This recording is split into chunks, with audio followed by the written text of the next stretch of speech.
Hérode dit: Tu es grand, je le sais, et je me suis réjoui que Chouza soit ton ami et Manahan ton disciple. Moi, les soucis de l'État.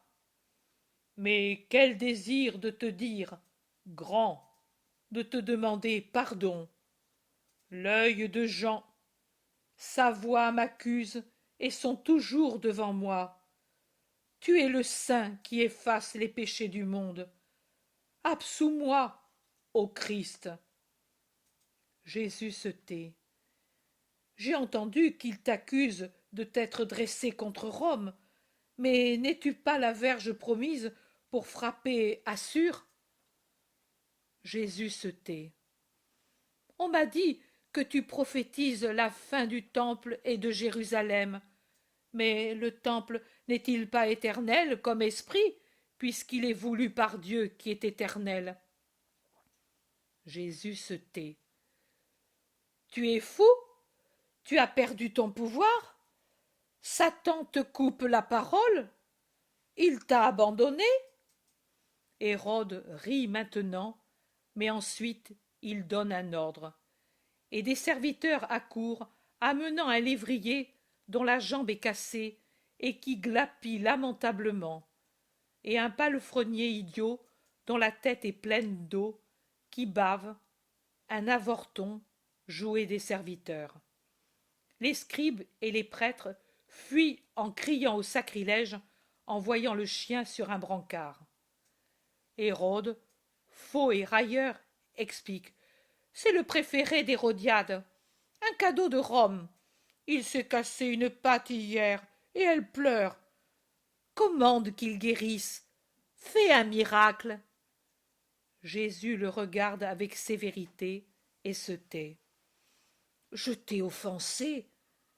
Alors celui-ci, c'est un homme, bien qu'il soit de peu plus qu'une bête.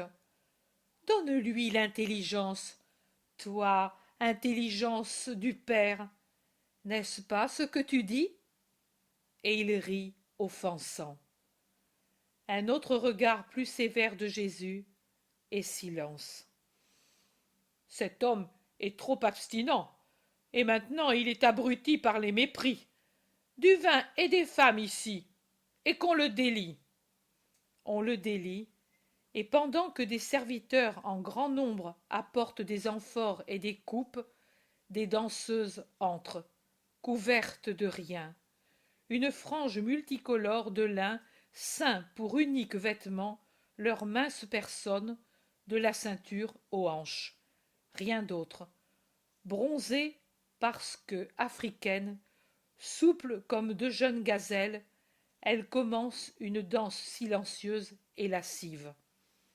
Jésus repousse les coupes et il ferme les yeux sans parler. La cour d'Hérode rit devant son indignation. Prends celle que tu veux, vis, apprends à vivre, insinue Hérode. Jésus semble une statue. Les bras croisés, les yeux fermés, il ne bouge pas, même quand les danseuses impudiques le frôlent de leur corps nu. Suffit, je t'ai traité en Dieu, et tu n'as pas agi en Dieu. Je t'ai traité en homme, et tu n'as pas agi en homme. Tu es fou. Un vêtement blanc, revêtez-le de celui-ci pour que Ponce Pilate sache que le tétrarque a jugé fou son sujet. Centurion, tu diras au proconsul que Hérode lui présente humblement son respect et vénère Rome. Allez. Et Jésus, attaché de nouveau, sort avec une tunique de lin qui lui arrive aux genoux par-dessus son vêtement de laine rouge. Et ils reviennent vers Pilate. Maintenant, la centurie fend non sans peine la foule qui ne s'est pas lassée d'attendre devant le palais proconsulaire. Il est étrange de voir une foule si nombreuse en ce lieu, et dans le voisinage, alors que le reste de la ville paraît vide. Jésus voit les bergers en groupe, et ils sont au complet.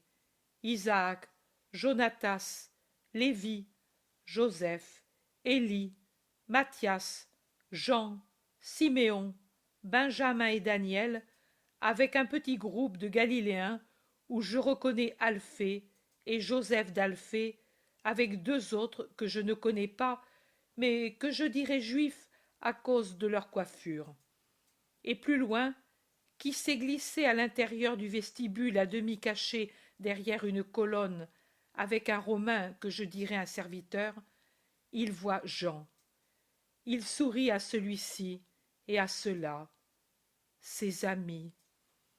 Mais que sont ces amis si peu nombreux, et Jeanne, et Manahan, et Chouza, au milieu d'un océan de haine qui bout?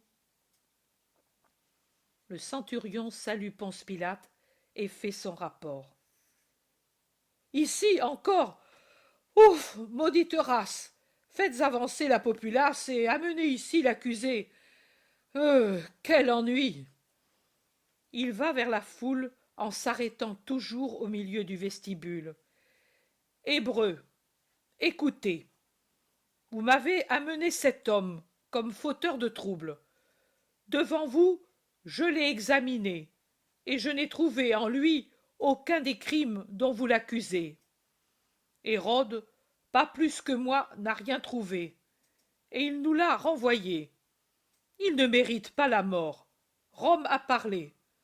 Cependant, pour ne pas vous déplaire en vous enlevant votre amusement, je vais vous donner Barabbas, et lui, je le ferai frapper par 40 coups de fustigation.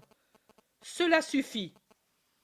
Non, non, pas Barabbas, pas Barabbas. Pour Jésus, la mort. Une mort horrible. Libère Barabbas et condamne le Nazaréen. Écoutez, j'ai dit fustigation. Cela ne suffit pas? Je vais le faire flageller alors. C'est atroce, savez-vous. On peut en mourir. Qu'a-t-il fait de mal? Je ne trouve aucune faute en lui, et je le délivrerai. Crucifie-le! Crucifie-le! À mort! Tu protèges les criminels?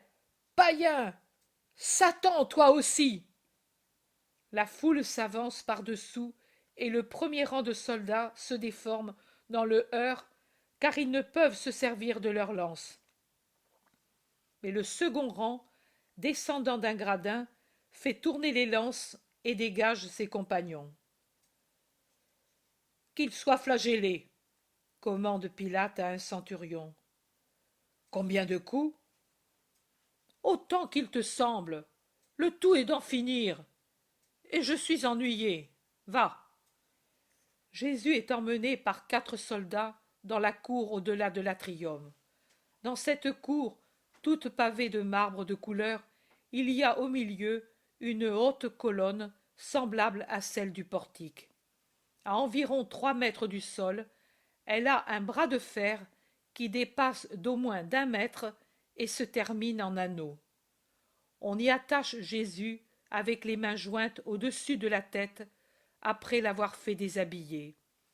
Il ne garde qu'un petit caleçon de lin et ses sandales.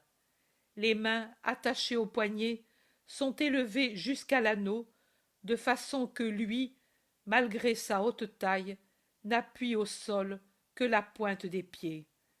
Et cette position doit être aussi une torture. J'ai lu, je ne sais où, que la colonne était basse et que Jésus se tenait courbé. Possible. Moi, je dis ce que je vois. Derrière lui se place une figure de bourreau au net profil hébraïque. Devant lui, une autre figure pareille. Ils sont armés d'un fouet fait de 7 lanières de cuir attachées à un manche et qui se termine par un martelet de plomb. Rythmiquement, comme pour un exercice, ils se mettent à frapper. L'un devant, l'autre derrière, de manière que le tronc de Jésus se trouve pris dans un tourbillon de coups de fouet. Les 4 soldats auxquels il a été remis, indifférents, se sont mis à jouer aux dés avec 3 autres soldats qui se sont joints à eux. Et les voix des joueurs suivent la cadence des fouets qui sifflent comme des serpents et puis résonnent comme des pierres jetées sur la peau tendue d'un tambour. Ils frappent le pauvre corps si mince et d'un blanc de vieil ivoire, et qui se zèbre d'abord d'un rose de plus en plus vif, puis violet, puis il se couvre de traces d'indigo gonflées de sang qui se rompent en laissant couler du sang de tous côtés. Il frappe en particulier le thorax et l'abdomen, mais il ne manque pas de coups donnés aux jambes et aux bras, et même à la tête, pour qu'il n'y eût pas un lambeau de la peau qui ne souffrît pas.